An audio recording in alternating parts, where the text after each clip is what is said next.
But again, happy holidays to everybody, and good morning. Sadly, 2 more Albany County residents had died from COVID-19 since yesterday. There are a man in his 80s and a woman in his 70s. And over the weekend, we had 3 other residents die because of the virus, which I already reported. 2 men in their 80s and another man in his 50s. That brings our total to 208 since the beginning of March 12th. My condolences and prayers go out to the families. And it's a tough time. I've said that time and time again. It's a hard time to lose anyone in a good situation, let alone a bad situation. So again, my condolences and prayer go to the family.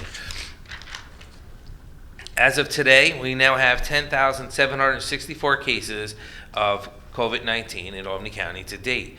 We have a net increase today of 236 positive cases since yesterday. Yesterday, we saw an increase of 156. And the day before that, it was 245. There are currently 3,167 people under mandatory quarantine. Of the new positive cases, we also know 29 had close contact to positive cases, 18 are healthcare workers or residents of a group setting, and 189 don't have a clear source of infection at this time. Our 5-day average is now at 223.2 new positive cases each day. Yesterday it was at 219.6. As of today, 35,646 people have now completed quarantine. Of those, 9,252 tested positive for the virus have recovered. That's an increase of 151 recoveries since yesterday. Some of the other alarming side of the house that we continue to talk about when Dr. Venditti was here, and we continue to monitoring under the microcluster zones, which we've talked about, and the governor, we've been doing it differently here versus the rest of the state, is the hospitalizations. Last night we had 13 new hospitalizations overnight. There are now 118 people currently hospitalized from the virus. This is the second day in a row we set a new record. Yesterday was 116. The day before that was 107. We've had over 100 residents in the hospital because of the virus at one time for 12 days now. And here's some of the other alarming things we've been looking at. There have been a total of 353 new hospitalizations in the month of December alone. That's nearly 40% of all hospitals since the outbreak began. So you go back 9 months ago, we've 40% of our people hospitalized been through the month of December, and we're not quite done yet. I was hoping with all the records we broke in November, it was going to slow down, but it continues to go upwards. Among the hospitalizations right now, 1 is below the age of 25, and there are 9 that are between the ages of 25 and 49. And unfortunately, 22 patients are still in the ICU. Yesterday was 22, and the day before that was 19. As we continue to monitor the Capital Region hospital capacity, that's what we're basing it on. Hospital beds, ICU beds, staffing to staff the different facilities in the Capital Region. We have the space capacity of roughly 26%, while our ICU space was down to below 19%. When this began in the month of December, the 1st, we were at 46%. Now we're below 19. Last week, we were roughly at 25%, or I shouldn't say that, 3-4 days ago, we were at about 25. Now we're dipping below 19% capacity for the ICU. One of the things Dr. Venditti said was that they weren't concerned because they felt they had a plan. And then I think it was the next day, and Dr. Whalen can talk about it, they were getting concerned with the hospitalizations because they're seeing more people come into the hospital than ever before for a variety of different reasons. But the treatment's different than it was 9 months ago. I know the vaccine's here. People are feeling safe. They feel like they can get out and travel. And you know what? Unfortunately, and thank goodness for us here in the Capital Region, not a lot of people went through our airport, but they are reporting now more people traveled this Christmas holiday than for Thanksgiving, which means one thing, people. It means our numbers are going to continue to get real worse before they get better. The vaccine's going to take time to get out, and Dr. Whalen can talk about that and some of the plans we have with Albany Med and trying to put our Apex, our different plans into place, I should say, that are going to get out to the community to get the shots out there. We can talk about the age groups of where it's going next and so forth, but it's going to take time. And that's why I try to tell everyone, please remember this. It's a marathon, not a sprint. It's going to take us time to get there, and be patient with us. And again, it's going to be a couple months, so it doesn't mean COVID-19 is over with and you can go out. These are why our numbers are getting alarming for a variety of reasons, COVID-19 fatigue. And most importantly, I think people think because the vaccine's here, everything's safe to go outside. So please, continue to do the right thing. Help us get through this. Please go out and get tested. And if you get test results back negative, it doesn't mean you can't transmit the infection. It doesn't mean that just because you're positive now and you're not going to, or negative, excuse me, you're negative, you're not going to be positive in a few days. And Dr. Whalen can talk more about that. But it's one of the things we consistently get, that somebody goes, I was negative and now I'm positive. How'd this happen? I was at the end of my 14 days because I had a mandatory quarantine because I was exposed to somebody, and now I'm positive.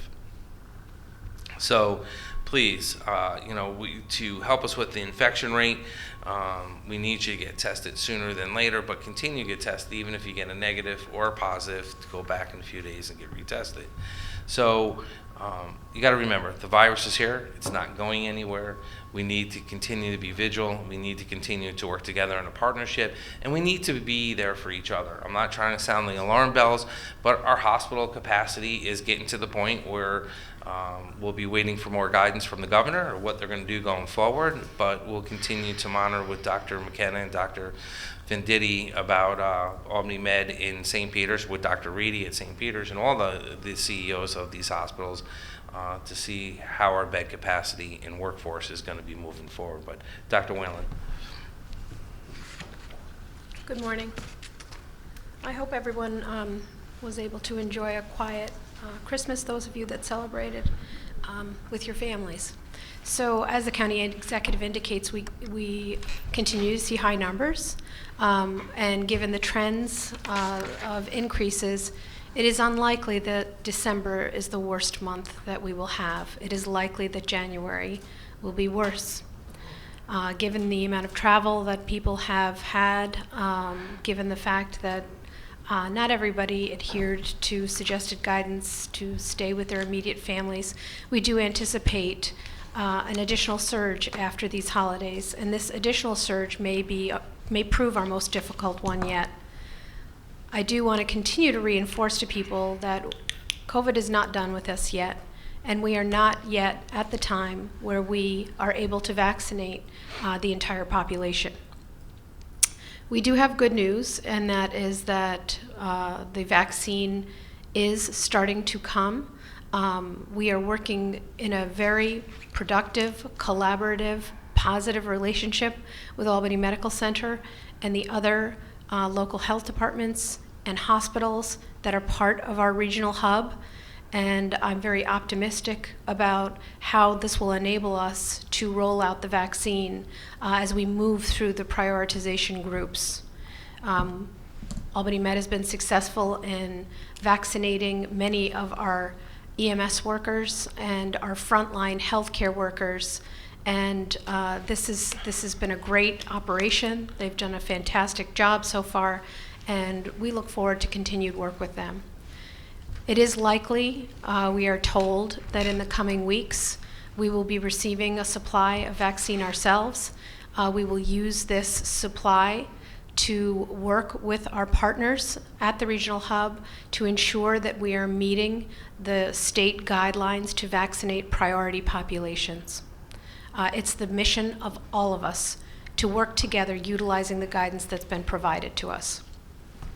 I'll also let you know, at the beginning of the month there were a lot of questions on whether New York State Department of Health would be utilizing the CDC guidance of a shortened quarantine for 10 days. And yesterday I did receive guidance from the State Department of Health that the New York State Department of Health is now also shortening the quarantine time period to 10 days. There are some caveats with this. It is still suggested that people follow themselves till day 14.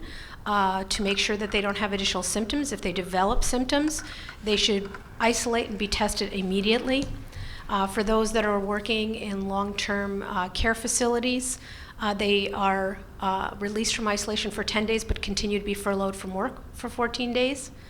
And of course, this does not apply to anyone who tests positive or develops symptoms during the time period of their quarantine. Those individuals should be tested and should go into isolation until they receive a negative test or are cleared by the local health department. So this is something that we are working to adapt. We continue to work. Our staff has been busy over the week and will continue to work through this week and weekend to contact positive cases and continue the mission of contact tracing so that we can ensure that we are working as best we can to bend the curve. But we cannot do this on our own, and it still is up to each and every one of you to practice the protective behaviors that will really influence what happens in January. As the county executive indicated, as we see across the state and across the country, there are hospital systems that are being stressed. This is not where we want to find ourselves, and it can be prevented. It should be prevented. You can prevent it. Please ensure that with the upcoming celebrations for New Year's Eve, again, it's not the year to have a party. Have a Zoom party. Stay home with your immediate family, but do not get caught this year going to large gatherings. We all too often hear the story of people that regret that they made these decisions, that assumed that they would be okay, and then that either end up getting sick themselves or sicken loved ones who may not do as well as they do. Please try to think about this in advance and continue to do the best you can to protect all of us and protect yourselves. Thanks. Please, listen, do the right thing till the vaccine gets out there, and we'll get through this. Thank you, everyone. Stay safe out there.